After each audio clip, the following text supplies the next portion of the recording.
नमस्कार दोस्तों, welcome to my YouTube channel. आज मैं आप सभी लोगों के लिए हिंदी में प्रमुख कवि और उनकी रचनाओं के बारे में बताऊंगी। देखिए दोस्तों, हमारा पहला है कि जयशंकर प्रसाद जी की रचनाएं। पहले मैं आप सभी लोगों को जयशंकर प्रसाद जी के बारे में बताऊंगी और उनकी रचनाओं के बारे में भी बताऊंगी। तो देखिए दोस्तों, जयशंकर प्रसाद जी को छायावाद का जनक कहा जाता है। यदि पूछे क्वेश्चन में कि छायावाद का जनक किसे कहा जाता है, तो आप लोग बताएंगे कि छायावाद का जनक जयशंकर प्रसाद जी को कहा जाता है। छायावाद का जनक जयशंकर प्रसाद जी को कहा जाता है। और यदि पूछे कि हिंदी का कलाधर किसे कहा जाता है, हिंदी का कलाधर किस कवि को कहा जाता है, या फिर हिंदी का कलाधर किसे कहा जाता है, तो देखिए दोस्तों, हिंदी का कलाधर जयशंकर प्रसाद जी को कहा जाता है। और छायावाद का जनक भी जयशंकर प्रसाद को कहा जाता है।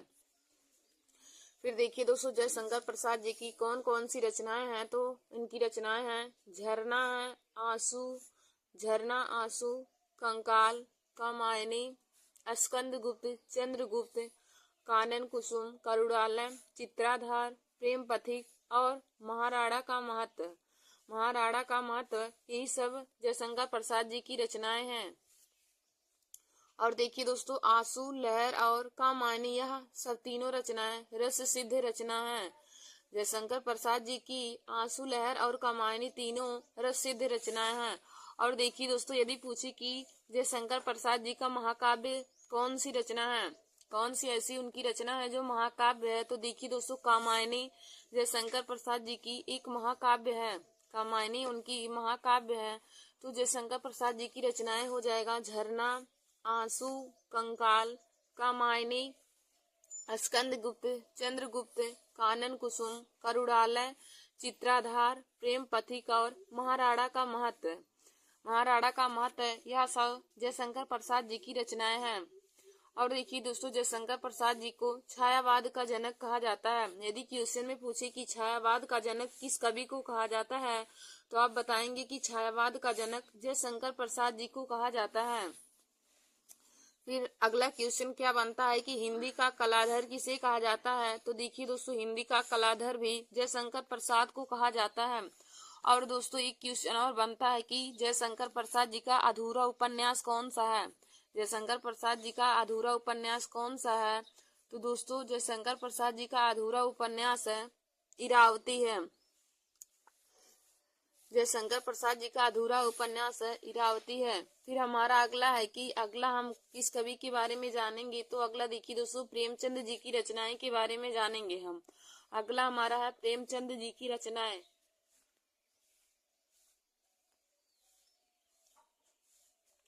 तो देखिए दोस्तों, प्रेमचंद जी ने ज्यादातर उपन्यास ही लिखा है। इनको उपन्यासों का सम्राट कहा जाता है या उपन्यासों का उपन्यासकार।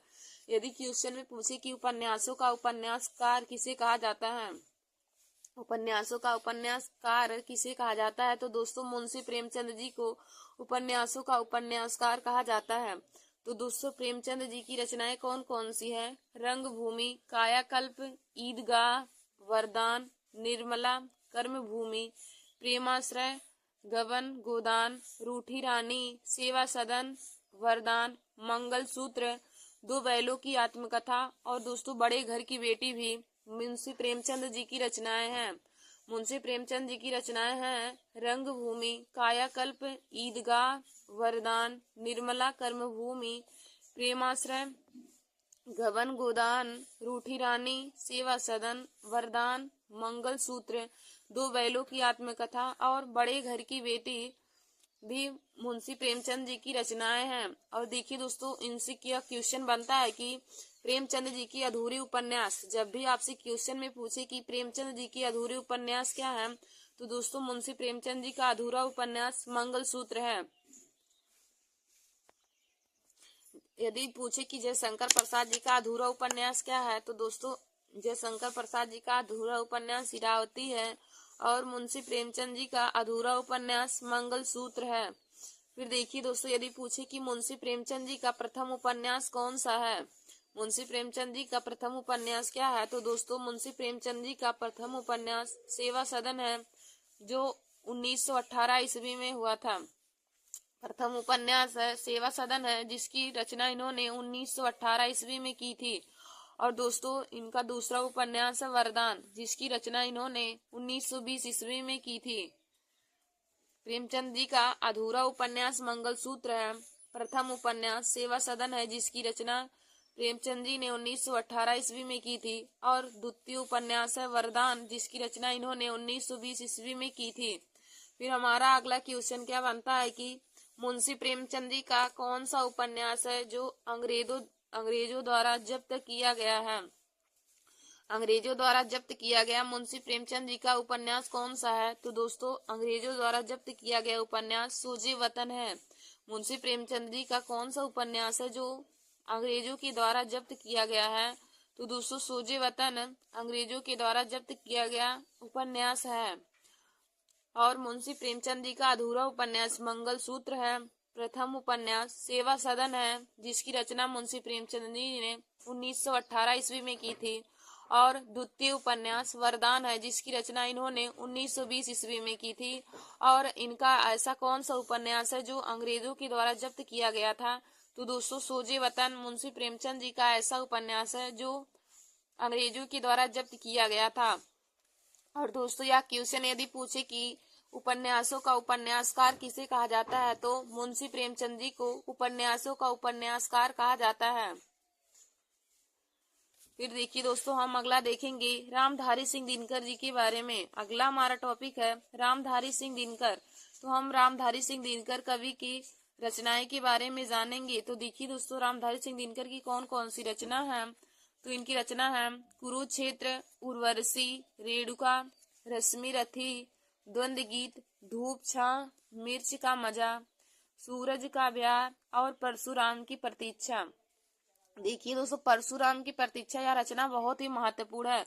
यह हर कंपटीशन की परीक्षाओं में पूछा जाता है कि परशुराम की प्रतीक्षा के लेखक कौन है। तो आप बताएंगे कि परशुराम की प्रतीक्षा के लेखक रामधारी सिंह दिनकर जी हैं।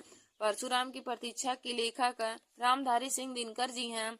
और देखिए दोस्तों इनकी रचनाएं हो जाएगा कुरुक्षेत्र, उर्वशी, रेणुका, रश्मि रथी, द्वंद्व गीत, धूप छां, मिर्च का मजा, सूरज का ब्याह और परशुराम की प्रतीक्षा। तो यह सभी रचनाएं रामधारी सिंह दिनकर जी की है। फिर देखिए दोस्तों रामधारी सिंह दिनकर से क्वेश्चन क्या बनता है कि रामधारी सिंह दिनकर को भारतीय ज्ञानपीठ पुरस्कार किस कृति पर मिला था। रामधारी सिंह दिनकर को भारतीय ज्ञानपीठ पुरस्कार किस कृति पर मिला था। तो देखिए दोस्तों उर्वशी पर रामधारी सिंह दिनकर को ज्ञानपीठ पुरस्कार मिला था। रामधारी सिंह दिनकर जी को उर्वशी पर ज्ञानपीठ पुरस्कार मिला था। और देखिए दोस्तों यदि पूछे कि भारत का द्वितीय राष्ट्र कवि किसे कहा जाता है, तो रामधारी सिंह दिनकर को भारत का द्वितीय राष्ट्र कवि कहा जाता है।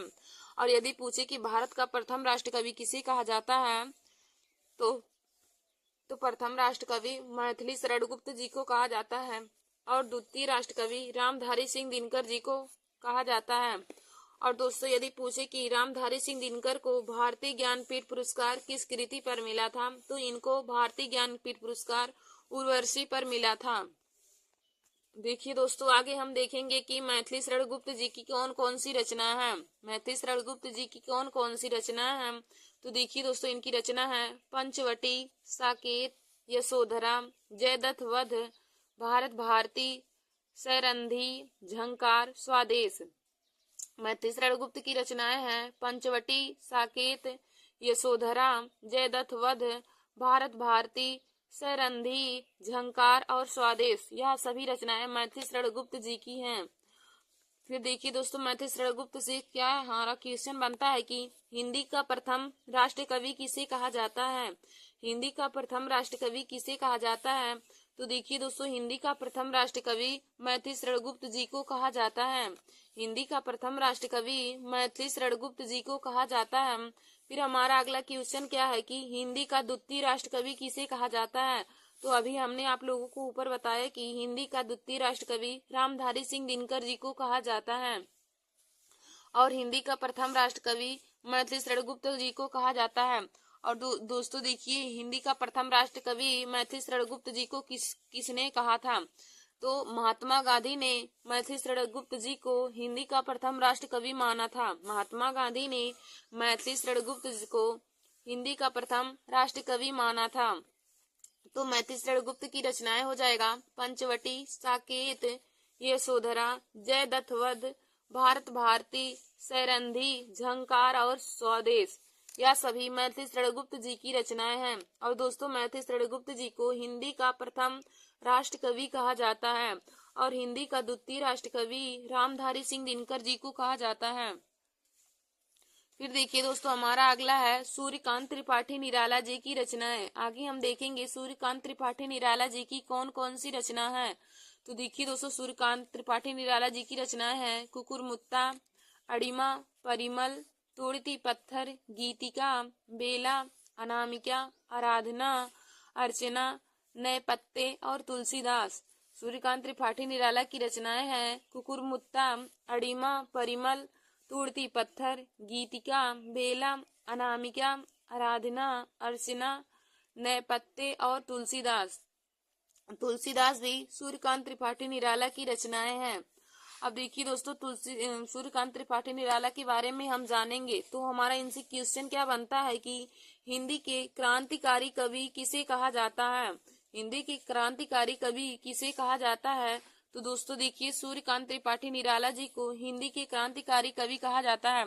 जब भी क्वेश्चन में पूछे कि हिंदी का क्रांतिकारी कवि किसे कहा जाता है तो दोस्तों हिंदी का क्रांतिकारी कवि सूर्यकांत त्रिपाठी निराला जी को कहा जाता है। फिर हमारा अगला क्वेश्चन है कि हिंदी की आत्मा के नाम से किस कवि को जाना जाता है। हिंदी की आत्मा के नाम से किस कवि को जाना जाता है। तो देखिए दोस्तों हिंदी की आत्मा के नाम से माखनलाल चतुर्वेदी को जाना जाता है। हिंदी की आत्मा के नाम से माखनलाल चतुर्वेदी को जाना जाता है। और दोस्तों माखनलाल चतुर्वेदी की जो दो रचनाएं बहुत ही महत्वपूर्ण है। नंबर 1 है हिम तरंगिणी, नंबर 2 है हिम किरीटिनी। नंबर 1 हिम तरंगिणी और नंबर दूसरा है हिम किरीटिनी। यह माखनलाल चतुर्वेदी की बहुत ही प्रमुख दोनों रचनाएं हैं और माखनलाल चतुर्वेदी को हिंदी की आत्मा के नाम से जाना जाता है। और दोस्तों हिंदी के क्रांतिकारी कवि पूछे कि हिंदी के क्रांतिकारी कवि किसे कहते हैं। तो दोस्तों हिंदी के क्रांतिकारी कवि सूर्यकांत त्रिपाठी निराला जी को कहा जाता है। हिंदी का क्रांतिकारी कवि सूर्यकांत त्रिपाठी निराला जी को कहा जाता है। फिर हम आगे देखेंगे कि केशवदास की रचनाएं। केशवदास की कौन कौन सी रचनाएं हैं। तो देखिए दोस्तों रसिक प्रिया, कवि प्रिया, रामचंद्रिका, नखशिखा, चंद्रमाला, रतन बावनी, यह सभी केशवदास की रचनाएं हैं। रसिक प्रिया, कवि प्रिया, रामचंद्रिका, नखशिखा, चंद्रमाला, रतन बावनी, यह सभी केशवदास की रचनाएं हैं। और देखिए दोस्तों यदि हमारा क्वेश्चन पूछे कि कठिन काव्य का प्रेत किसे कहा जाता है। कठिन काव्य का प्रेत किस कवि को कहा जाता है। तो देखिए दोस्तों कठिन काव्य का प्रेत केशवदास जी को कहा जाता है। कठिन काव्य का प्रेत केशवदास को कहा जाता है। और केशवदास की रचनाएं हैं रसिक प्रिया, कवि प्रिया, रामचंद्रिका, नखशिखा, चंद्रमाला, रतन बावनी। फिर हमारा अगला है कि तुलसीदास जी की रचनाएं। आगे हम देखेंगे तुलसीदास जी की रचनाएं। देखिए दोस्तों तुलसीदास जी की रचनाएं कौन कौन सी है। रामचरितमानस, रामलला नहचू, वैराग संदीपनी, भैरवी रामायण, पार्वती मंगल, जानकी मंगल, रामाज्ञा प्रश्न, दोहावली, रामलला नहचू, यह सभी तुलसीदास जी की रचनाएं हैं। देखिए दोस्तों तुलसीदास की रचना हो जाएगा रामचरितमानस, रामलला नहचू, वैराग संदीपनी, वैरवे रामायण, पार्वती मंगल, जानकी मंगल, रामाज्ञा प्रश्न, दोहावली, विनय पत्रिका है, कवितावली है, दोहावली, और यह सभी तुलसीदास जी की रचनाएं हैं। देखिए दोस्तों विनय पत्रिका, दोहावली और कवितावली, इसकी रचना तुलसीदास जी ने ब्रज भाषा में की है। विनय पत्रिका, दोहावली और कवितावली, इन तीनों की रचना तुलसीदास जी ने ब्रज भाषा में की है। और यदि पूछे कि रामचरितमानस की रचना किस भाषा में हुई है। तो देखिए दोस्तों रामचरितमानस की रचना अवधी भाषा में हुई है। रामचरितमानस की रचना तुलसीदास जी ने अवधी भाषा में किया है। यह क्वेश्चन हर बार ही हर कंपटीशन की परीक्षाओं में पूछा जाता है कि रामचरितमानस किस भाषा में लिखा गया है। तो देखिए दोस्तों रामचरितमानस अवधी भाषा में लिखा गया है। रामचरितमानस अवधी भाषा में लिखा गया है। और पूछता है कि विनय पत्रिका किस भाषा में लिखा गया है, तो दोस्तों विनय पत्रिका ब्रज भाषा में लिखा गया है और रामचरितमानस अवधी भाषा में लिखा गया है। देखिए दोस्तों, यदि पूछे कि रामचरितमानस में कितने कांड होते हैं, तो दोस्तों रामचरितमानस में 7 कांड होते हैं। रामचरितमानस में 7 कांड होते हैं। सबसे छोटा कांड है किष्किंधा कांड और सबसे बड़ा कांड का नाम है बाल्य कांड।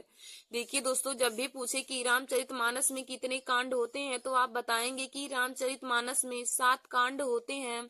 सबसे छोटा कांड है किष्किंधा कांड और सबसे बड़ा कांड है बाल्य कांड। फिर देखिए दोस्तों, हमारा अगला क्वेश्चन है कि मैथिल कोकिल किसे कहा जाता है या मैथिल कोकिला किस कवि को कहा जाता है। तो देखिए दोस्तों, मैथिल कोकिला विद्यापति को कहा जाता है। और यदि पूछे कि कीर्ति लता कीर्ति पताका किसकी रचना है, कीर्ति लता और कीर्ति पताका किसकी रचना है, तो देखिए दोस्तों, कीर्ति लता और कीर्ति पताका दोनों ही रचनाएं विद्यापति की है। और विद्यापति को मैथिल कोकिला के नाम से भी जाना जाता है। जब भी पूछे कि मैथिल कोकिला के नाम से किस कवि को जाना जाता है, तो आप बताएंगे विद्यापति को मैथिल कोकिला के नाम से जाना जाता है। फिर दोस्तों, हमारा अगला क्वेश्चन है कि किसे उग्र कवि के रूप में जाना जाता है। तो देखिए दोस्तों, पांडे विचैन शर्मा जी का पूरा नाम होता है पांडे विचैन शर्मा उग्र। तो उग्र कवि के नाम से पांडे विचैन शर्मा जी को ही जाना जाएगा। और इनकी और रचनाएं हैं उसकी माँ, खुदाराम, गंगा, गंगा दत्त व गांगी। यह सभी रचनाएं पांडे विचैन शर्मा उग्र जी की है। तो देखिए दोस्तों, आज मैंने आप सभी लोगों के लिए हिंदी में प्रमुख हिंदी साहित्य से संबंधित प्रमुख कवि और उनकी कुछ रचनाएं के बारे में बताया है और उनसे संबंधित क्वेश्चन भी बताया है। तो दोस्तों, आप लोग हमारे इस वीडियो को जरूर देख लीजिए, क्योंकि यह video group D, RRB, NTPC, UPP और सभी कंपटीशन की परीक्षाओं के लिए बहुत ही महत्वपूर्ण है। जिनमें हिंदी पूछा जाता है उनके लिए यह वीडियो बहुत ही महत्वपूर्ण है। देखिए दोस्तों, ऐसे ही क्वेश्चन हर कंपटीशन की परीक्षाओं में पूछे जाते हैं। तो आप लोग हमारे इस वीडियो को जरूर देख लीजिए और अपने दोस्तों में भी शेयर कर लीजिए। धन्यवाद दोस्तों, ऐसे हमारे वीडियो को देखने के लिए। और हिंदी, जीके और मैथ और रीजनिंग की सभी टॉपिक को पाने के लिए आप सभी लोग हमारे YouTube channel Nancy success classes को सब्सक्राइब कर लीजिए और अपने दोस्तों में शेयर करना ना भूलें। धन्यवाद दोस्तों।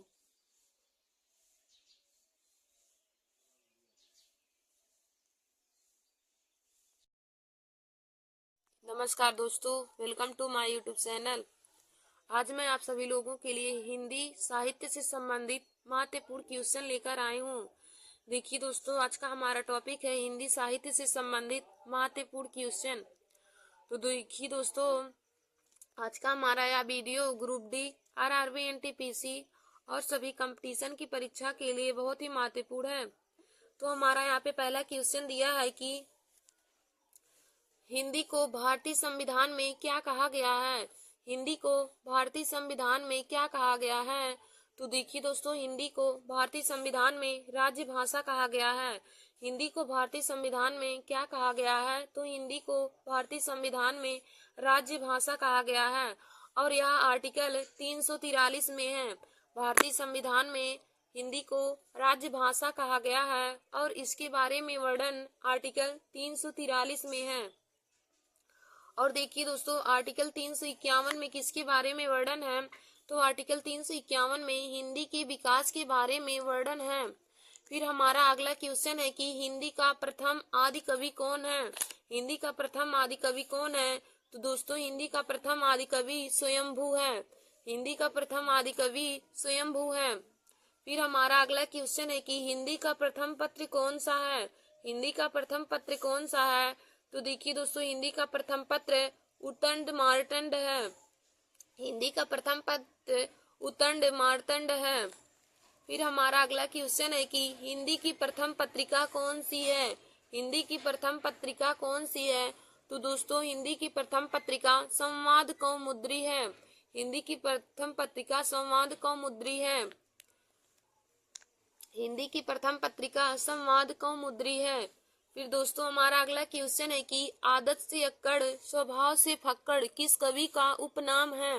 आदत से अक्कड़ स्वभाव से फक्कड़ किस कवि का उपनाम है? तो देखिए दोस्तों, आदत से अक्कड़ स्वभाव से फक्कड़ कबीरदास जी का उपनाम है।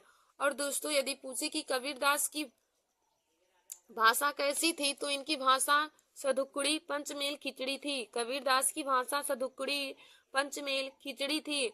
और दोस्तों इनकी साखी शबद रामायणी और बीजक इनकी रचनाएं हैं। कबीरदास जी की रचनाएं हैं साखी शबद रामायणी और बीजक भी है। दोस्तों फिर हमारा अगला क्वेश्चन है कि आधुनिक युग के चरण कौन से हैं? आधुनिक युग के चरण कौन है? तो दोस्तों आधुनिक युग के चरण रामधारी सिंह दिनकर जी को कहा जाता है। आधुनिक युग के चरण रामधारी सिंह दिनकर जी को कहा जाता है। और देखिए दोस्तों, रामधारी सिंह दिनकर जी भारत के द्वितीय राष्ट्रपति हैं। यदि पूछे कि हिंदी साहित्य का द्वितीय राष्ट्र कवि किसे कहा जाता है, हिंदी साहित्य का द्वितीय राष्ट्र कवि किसे माना जाता है, तो दोस्तों रामधारी सिंह दिनकर जी को हिंदी साहित्य का द्वितीय राष्ट्र कवि माना जाता है।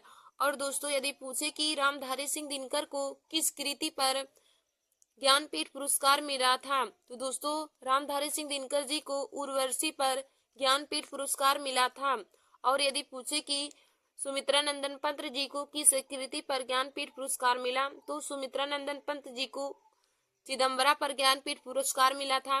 रामधारी सिंह दिनकर जी को उर्वशी पर ज्ञानपीठ पुरस्कार मिला था। और महादेवी वर्मा जी को यामा कीर्ति पर ज्ञानपीठ पुरस्कार मिला था। तो दोस्तों जो क्वेश्चन हमने कॉपी में नोट नहीं किया है, आप लोग को बता रहे हैं, उसको भी आप लोग अपनी कॉपी में जरूर नोट कर लीजिएगा। और देखिए दोस्तों, महादेवी वर्मा जी को आधुनिक युग की मीरा कहा जाता है। फिर हमारा अगला क्वेश्चन है कि हिंदी के प्रथम गीत लेखक कौन है? हिंदी के प्रथम गीत लेखक कौन है?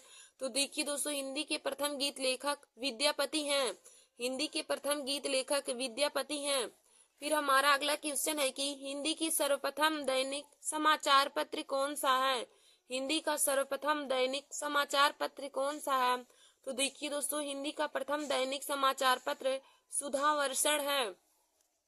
फिर हमारा अगला क्वेश्चन है कि रानी केतकी कहानी की भाषा को क्या कहा जाता है? रानी केतकी की कहानी की भाषा को क्या कहा जाता है, या फिर रानी केतकी की कहानी की भाषा कौन सी है? तो देखिए दोस्तों, पहले हम आप लोग को बताते हैं कि रानी केतकी की कहानी को किसने लिखा है।